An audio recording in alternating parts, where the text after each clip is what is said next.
and welcome back to my channel. My name is Morgan and today I'm going to be talking about all of my fall book recommendations. I am obsessed with the fall. I love how cozy it is and like the candles and the food and the clothes, especially just being like super comfy and cozy all the time. And to me, fall is more of like a state of mind because I live in Texas where it's 100 degrees all the time. It was like 100 degrees last week. We're finally like in the 80s, but next week it's gonna be back in the 90s, and we're close to October, so this is how it always is here. So reading books that make you feel like it's fall and cozy are like so important. So I'm going to be talking today about some spooky books I love, about some more whimsical and what is it called, romantasy, where it's like fantasy and romance. So let's get into it. So the first genre I want to get into is the more spooky vibes. The first book I definitely think you should read this year is Then She Was Gone by Lisa Jewell. The book is about a girl who went missing. It's been 10 years and it's from the point of view of her mom. And she's trying to move on since they finally found her remains. She's like, okay, it's been 10 years. I kind of just need to kind of get my life back together because it's fallen apart, obviously. And she meets this man and he has a 10-year-old daughter who reminds her a lot of the daughter that went missing 10 years ago. The story is insane. If you have like a queasy stomach, it is a little disturbing on some scenes, especially towards the end of the book, but it definitely is more of like a thriller suspense vibe. I really did enjoy it, and I read it earlier this year in like around Valentine's Day, which is not the time to read it. Now is the time to read it. Right before October. In October, you should be reading that book. The second book I have to recommend is Fantastic Land by Mike Bach-Oven. I'm probably butchering these names, so I'm so sorry. This is what it looks like. So what's funny is I got this book from Barnes & Noble, and when I went to check out, the girl was like, you have to get this on Audible because the voice actors in this are so good. And so I actually did do that, and she was 100% correct. So what this book is about is there's a hurricane coming into, I believe, Florida, and there's an amusement park, kind of think of like Disney World, where there's a bunch of different types of attractions, and they ask all the workers to stay there, and they'll pay them a lot of money if they stay there through the hurricane to make sure everything's okay. Well, it's a lot worse there, and they're left there I think for like 30 days, and things get really messy and kind of crazy. Each chapter is from a different person's point of view. I think only a few people they get to talk again. And again, Audible, great. The voice actors were amazing. I loved it. You knew who was talking just by the based off like how they were speaking. So definitely recommend this book. It's not that big either, so it's a pretty quick read. So go pick this one up. And then last, for my spooky vibes, I feel like everybody's read this book by now, so I'm sorry if I'm talking about it again for you guys. It's The Silent Patient by Alex something. Can't pronounce his last name. Again, I'm sorry. This book I read when I was getting back into reading. It definitely got me a little bit back more into reading. It's a psychological thriller. It is about a therapist who's going to go work at a new hospital, and there's a patient there that everyone is kind of obsessed with and trying to figure her out because she was this famous artist, and then she killed her husband, and now she won't talk at all. And they're trying to figure out why she did it, if she did it.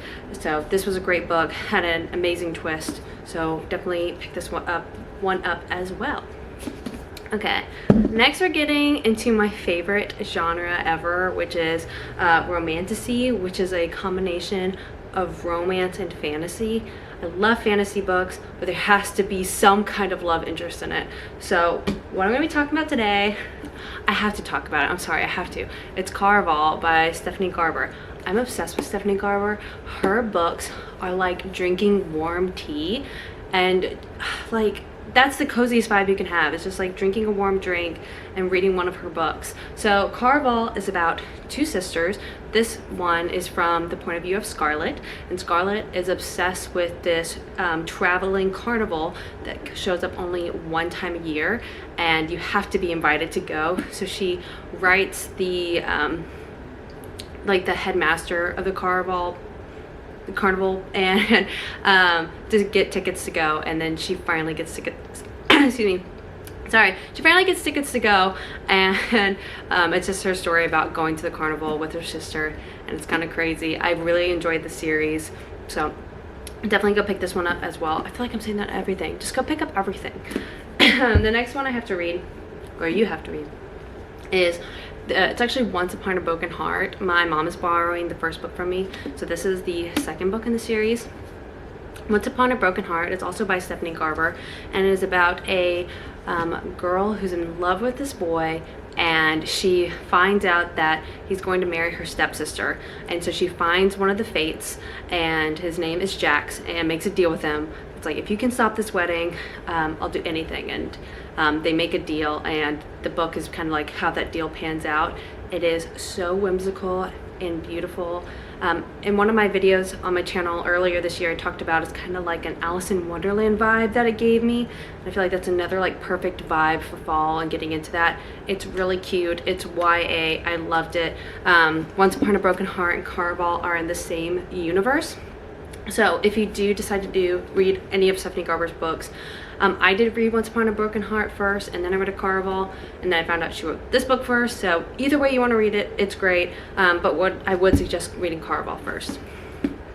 So the next book I have to recommend is The Fourth Wing. Everyone's obsessed with this book for a reason. It is so good. It's like my 6+ star read. So The Fourth Wing is about a girl. They live in this war that's been going on for like 500 years, and when you become of age you have to go into one of the quadrants, and it's either like a writer, a healer, army, or a scribe. And she was gonna go be a scribe, but her mom was like, nope, our family, we're all writers, so you're gonna go be a writer. And it's her story about going to the school, and like all these things happen. I don't want to ruin anything, but there's dragons, there's romance, and it's like high stakes, and I love it so much. I read this book so fast, and you guys should read it like now too, because the second one comes out in November, so perfect time to read The Fourth Wing. The Fourth Wing is by Rebecca Yarros. She's normally a romance writer, and this is her first fantasy book, and she like knocked it out of the park. It's so good. Next, what I have to recommend is Clockwork Angel by Cassandra Clare. So when you hear the name Cassandra Clare, if you're anywhere kind of in like the book community, you know that she has like a million books, and it can be so daunting to want to read one of her books, because like this series is 3 books, the next one's 7. I don't even know about the other ones. I haven't even finished reading all of her books. So if you're a little intimidated by that, definitely read Clockwork Angel first. It is the prequel to the City of Bones series. It is a book based out in London, and it's about a girl who, you know, she lost her aunt, and her brother went to go live in London. She was in New York. She goes to London and she gets kidnapped, and but the gist of the story, just so you understand, it's about the Nephilim, which is half angel, half human, and they fight demons, and it's really cool. So it kind of, I guess you could say it's kind of more like spooky, but it's really cute with the romance in it. It is YA. I'm obsessed with this book series. I was obsessed with it when I was in high school, and I always read it around the fall time, so maybe that's why I like associate it with like fall vibes. So this book is amazing, and you should read it, and I hope you love it too. And then the very last book I have to recommend, you know I had to do it. We have to recommend A Court of Thorns and Roses by Sarah J. Maas. This book in particular, a lot of people say it's kind of like a Beauty and the Beast retelling. I mean, yeah, it pretty much is. It's a little higher stakes for sure with this book, but it's about a girl. She and her family, they're very poor, and she has to go hunting to you know, keep her family alive. She kills what she thinks is a wolf, and it was actually a fae, and so the fae, one of the fae comes to get her to make her pay exactly, since she killed one of their kind. This series is amazing. Sarah J. Maas's books are incredible. I'm obsessed with it. I'm actually going to be rereading this in October in preparation for Crescent City 3 that's coming out, because I just want to read all of her books again, because I love them so much. I have them like near and dear to my heart. So I hope you love these books, because those are all my favorite things that I have ever read that give me like the best, coziest vibes. I know that what I'm going to be reading for the fall is, of course, A Curse for True Love, which is the third book of the Once Upon a Broken Heart series. It will be completed after this book comes out, so I'm a little sad that it's going to be done, but super excited that it's coming out. I think it comes out on like October 22nd or something like that, so I'm going to be reading that. Iron Flame comes out November 7th. 100% going to be reading that. I'm so excited for that book to come out. I'm also going to be reading The Phantom of the Opera, because this was one of my favorite movies growing up, so I was like, I have to read the book. And then I'm going to be reading The Perfect Marriage, which is about a married couple, and he cheats on her, and his mistress shows up dead. And I'm really excited to see what happens there. So I hope you guys loved this video. I was really excited to make it, to talk about some of my favorite things. Let me know what some of your favorite fall books are so I can check them out. But I hope you have a great rest of your day. Bye. Mwah.